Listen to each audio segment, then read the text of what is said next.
Part 2 of looking at the scam organisation, the Hatchery, and their Women's Leadership Conference, which they use to transfer wealth from you, the taxpayer, and into their pockets, with them charging up to $5,400 a ticket for a 2-day conference. See the link in the description below if you haven't seen part 1. Let's have a look at some of the other speakers. These are the fluffers who'll be warming up the crowd in person, getting you all lubed up for the main event of Julie Bishop and Jacinda Ardern. If you're in New South Wales, you'll get some invaluable advice from Linda Burney on how to fleece the taxpayer for billions each year to help Aboriginal causes, yet you'll have nothing to show for it other than some designer handbags. It's funny that, isn't it? For all the billions they get each year, the grassroots Aboriginal communities only seem to get worse. Yet the handful of Aboriginal elite at the top seem to be doing really well. That's strange.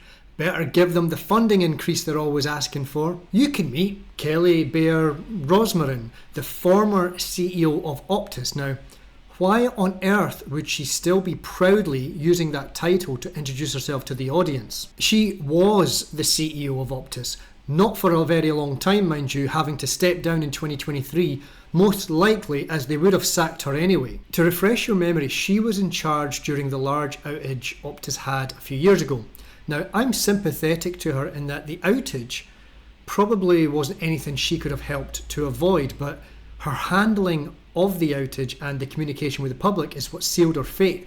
The worst thing she did was to ridicule a barber who could barely trade as he was unable to take electronic payments during the outage.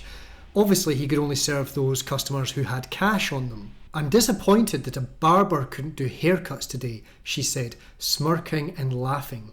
That seems like one of the few things you can do without connectivity. This is from one of these boss ladies who boasts about empathy and kindness. A completely out of touch and smug girl of privilege who's likely shat on quite a few people to climb the ladder. These fake women always shout about how empathetic they are, and it's almost always fake. Here's a dating tip, right? If on the first date a girl tells you about how empathetic they are, then turn and run a mile because they are psycho. So this is a great example of the frauds they have sharing their wisdom at this conference. I'm disappointed that a barber couldn't do haircuts today.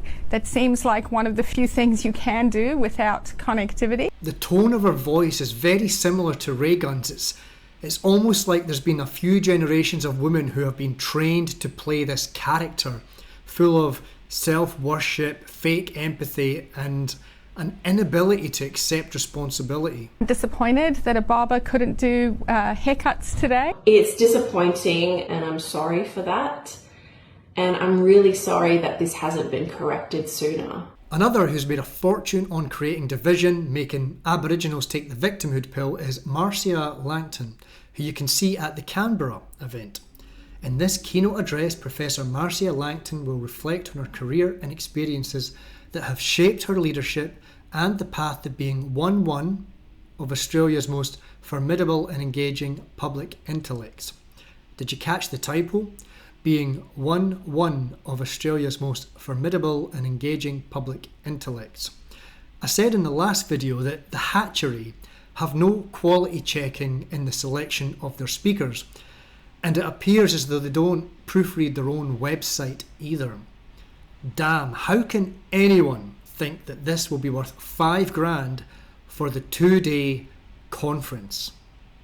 I hope she didn't write that herself. I mean, the typo aside, who would ever have the arrogance to describe themselves as one of Australia's most formidable and engaging public intellects? Donna Purcell, scheduled to appear in New South Wales, is a branch manager with the National Disability Insurance Agency, who are responsible for the National Disability Insurance Scheme.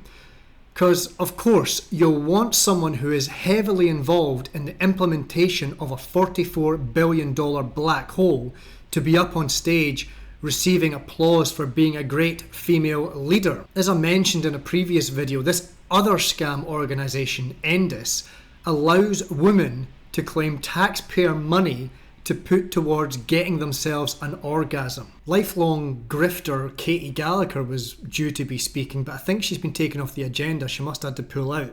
But what does she do other than go on about the pay gap and manipulate other women into a state of depression over something that doesn't exist other than in a few extreme examples?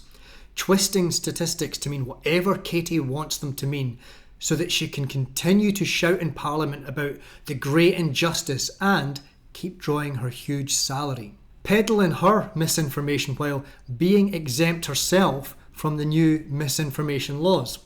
I guess about 95% of the men I know get paid less than Katie Gallagher, but she won't address that pay gap, and here she is contributing to the scam the Hatchery are committing on the taxpayer. I only realised recently that her actual title is Minister for Women. Do you realise, ladies, that if she is unable to present statistics in a way that shows women being unfairly treated, then she doesn't have a job. She has to create this narrative out of the numbers so that she gets paid for doing all real work. Ladies, you are being used.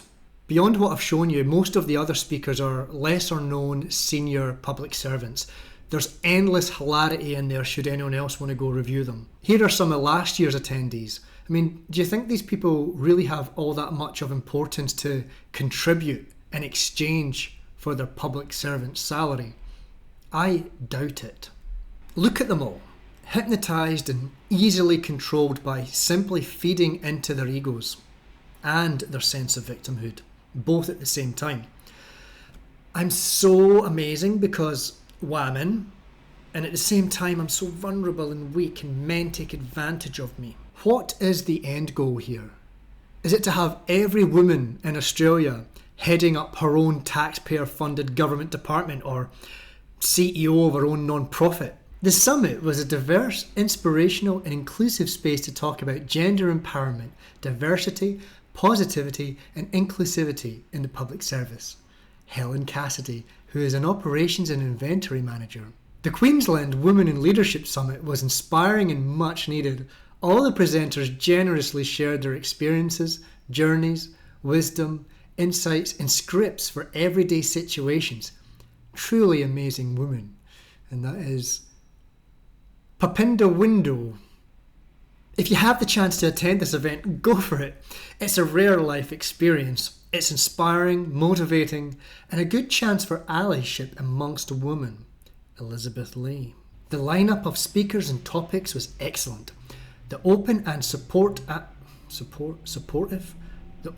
supportive atmosphere was incredibly conducive to extremely vulnerable presentations. Kirsty Bilton. Does anyone proofread this? Man, I get destroyed in the comments section for making the slightest error, mispronouncing a word. This is a multi-million-dollar company. I encourage all aspiring women leaders to attend this summit. The thought-provoking and inspiring speakers really helped me understand my own potential to be a future leader. Alexandra Phillips, Department of Climate Change. But the best comment from last year was used by them on their promo document, a document that I got from them via email for expressing an interest in the event. Every woman in the public sector should have the opportunity to attend these summits so they can gain new insights, learn new coping mechanisms, and to be inspired to take the lead, even if they're not in a leadership role. That insane proposition that every woman in the public sector should receive funding to go to this event was from Perry LePass from Bayside City Council. Yes, we should send every woman on this $5,000 piss take event. I can't find anything publicly about this member of staff other than one webpage listing Perry LePass as an adventure playground project officer. So not even a project manager, just an officer who does some admin tasks for projects. Bayside Council, who I did a small contract for long ago, and I have my own stories to share about their mass incompetence, but that's for another day.